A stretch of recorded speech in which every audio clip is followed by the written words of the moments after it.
আমার একটা বড় কোয়েশ্চেন আছে, লাইক লিটারালি বড় কোয়েশ্চেন আছে। আমি যদি সকাল 9টাতেও ঘুম থেকে উঠি, যদি সকাল 10টাতেও ঘুম থেকে উঠি, 11টাতেও ঘুম থেকে উঠি, বা দুপুর 12টাতেও যদি ঘুম থেকে আমি উঠি, দুপুরে লাঞ্চের পর আমার ঘুম কেন পায়? মানে আই ডোন্ট আন্ডারস্ট্যান্ড। এত ঘুমোই, তারপরেও আমার ঘুম পায়। আর আমি রাত্রিবেলা পেঁচার মতো গোটা রাত জেগে থাকি। লাইক আমার রাত্রে ঘুম ধরে না। আমি যদি সকাল 7টাতেও ঘুম থেকে উঠি, আমি ভাবলাম যে না, দুপুরে আজকে ঘুমোবো না, যাতে রাত্রিরে তাড়াতাড়ি ঘুমোতে পারি, তাও আমার ঘুম আসে না। মানে লাইক ওয়াই?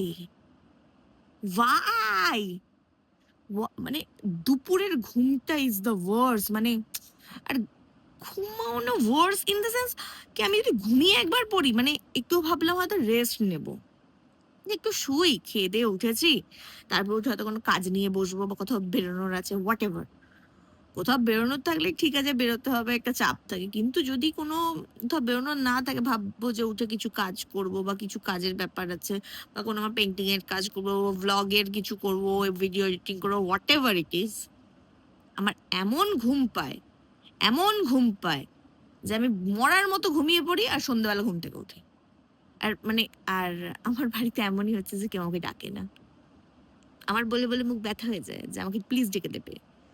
কেউ ডাকে না। না আমার বর, না আমার শাশুড়ি মা, নোবডি। আমাকে এত্ত ভালোবাসে সবাই। ঘুমো তুই সারাদিন। ল্যাদখোর হয়ে যাচ্ছে, চট করে মোটা হয়ে যাচ্ছে। কিছু করার নেই।